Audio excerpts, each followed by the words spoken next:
Hey everybody, it's Judy Clock, your Stampin' Up! Demonstrator here in Middletown, Virginia, coming to you for another quick tutorial featuring templates. The reason I love templates is because once you understand the basic design, you can adapt it in a variety of ways. So if you are just getting started, you're new to the whole card making, scrapbooking world, templates are a great way to get started. And even if you're an avid crafter and have been crafting and making cards and scrapbook pages for years, you can use a template and embellish it and just step it up and make it your own. So let's go ahead and get started and look at the template that we're going to be working with today. We'll put one card together and then I'll show you some alternates that I've made. All right, here we go. Let's get this big. Let's make sure we're in a good spot. I can never tell. Hopefully this will be good. So we're working with a template that I call dashes and dots because we've got these solid layers here, these long skinny layers here, featured with three circular sort of focal features. So let's go ahead and take a look and get started. I'm going to start out with a standard A2 card base. Okay, oh, excuse me, oh, I'm tired. We have a foster puppy right now and he's very energetic. All right, so I've got a couple of components here and all the measurements for all of these pieces live in my inspiration library. You can gain access through, if you're my email subscriber, it's available to my email subscribers. So I've got three circles here of varying sizes. You can use whatever sizes you want. I had a couple of punches that were just in varying sizes, so I just punched these out. I've got my standard A2 card base. I've got a piece of basic white for the inside.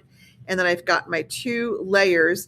They're going to go the whole length of the card base. And this is the designer series paper that was the February product of the month. I think it's so pretty. And the new March product of the month is out. It's a stamp set. If you haven't seen it, I'll have more about that later on my Facebook page. I'm going to put some information. So let's go ahead and get started. I'm going to go ahead and add this piece of basic white to the inside. I just like to get as many pieces sort of off my work table as I can. So we'll put that in before we get any stamping done. Okay, I'm going to adhere these two layers to each other. And that was left over from my Cricut project, but it was still a good piece of cardstock. So knowing that it had that mark on it, I could still use it for a piece that would be layered or use that as the back. And that's what we're going to do. So just because your cardstock may have, and that is just a hair long. So let me just trim this just a tad. There we go. All right, we're going to go ahead and put this on, and that black mark is going to be hidden on the back of my card, so I'm not even going to worry about it. And there we have our dash. Those are our dashes for our dots. Now I'm going to stamp on the basic white circle, and for this card, I am using the new Cutest Crew. This just came out as one of the new March online exclusives. How cute is this? We've got some adorable birds, some puppies, some kittens, butterflies, flowers. So this is just such a cute one, and it's got a matching die set, so you can cut out all of the stamped images. So I just really like this. So I thought it would be fun to use. So we're just going to stamp. I'm going to use the colors of my cardstock. I'm going to use Granny Apple Green for the Just a Little Hello. And then we're going to use the Flirty Flamingo and add some butterflies. Now for this, I'm going to add this sort of down towards the bottom right because I want to add my butterflies over here, kind of curling around my sentiment. And you'll notice I'm just kind of gently tapping on my ink pad. I don't have to smush it down in there.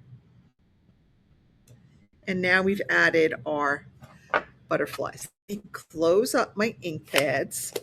So this is going to be so quick and so easy. these off to the side. So now it's just a matter of layering up these circles how you like it. And I did emboss this one with the, I think it's Soft Waves. I kind of wanted to mimic the motion in the paper with those white lines, and I thought that one was pretty good. So then it's just a matter of arranging the circles, excuse me, how you like them.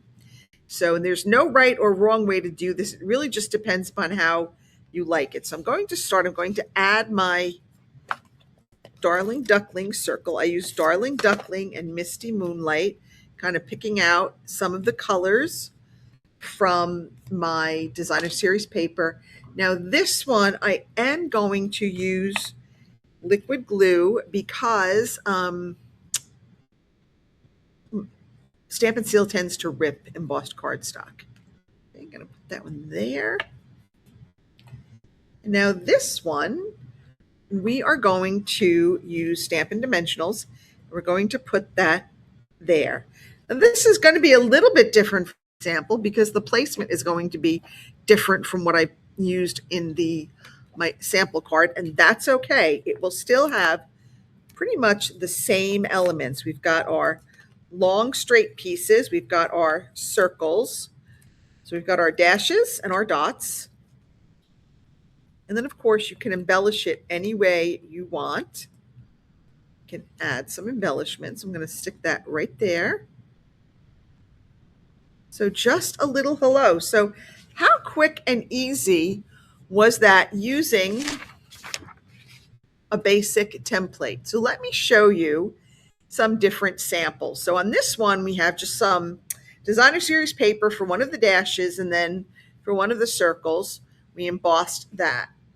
On this one, I kind of did it opposite. I embossed this middle piece of cardstock, and then these two circles are punched or cut from designer series paper. So that's just another way that you can do it by changing it up, the different elements, whether you use designer series paper or cardstock. So we have our three circle focal point, but you don't have to use just circles. Look what else you can use. Excuse me. Excuse me.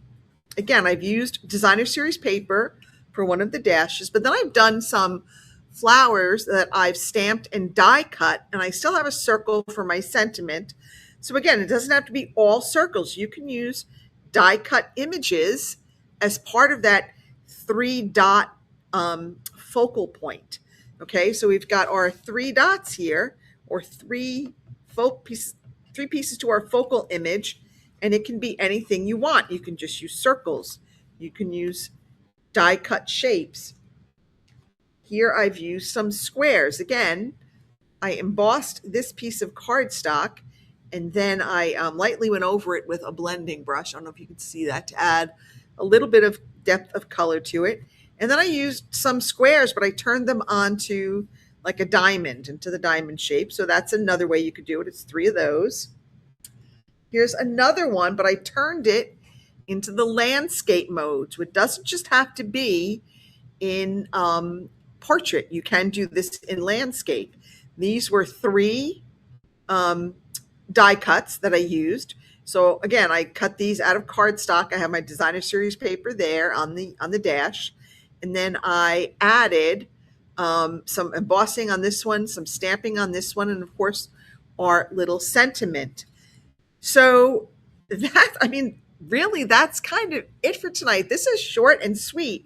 But again, how you can take your basic template right here, just your basic template, and you can change it up. You can go pretty much exactly as it's shown on the template, right? That's pretty much exactly as it's shown in our template. Here's another one, exactly as shown, right? Dashes, 3 pieces to the focal point. Then you can change it up. You can use some die cut pieces for those part of the focal point. You can change it. You can use squares and turn them on like the diamond, turn them on the angle so they become diamonds. Or you can also do it in our landscape mode. You don't have to just do it in portrait mode. So that's what I want to show you. The beauty of using these templates is the ability to change them out, design them how you want, use whatever resources or products you have in your library to create a card that will work for you and your supplies. All right, that is it for me. Again, this was very short and very sweet. All of the dimensions for this will live in my resource library on the inspiration sheet for March 5th. Make sure you're on my email list so that you can get access to the inspiration library. That's it for me, everybody. Thank you so much. Have a great weekend. I'll be back next week with a fun fold, and I think you'll like it. Bye.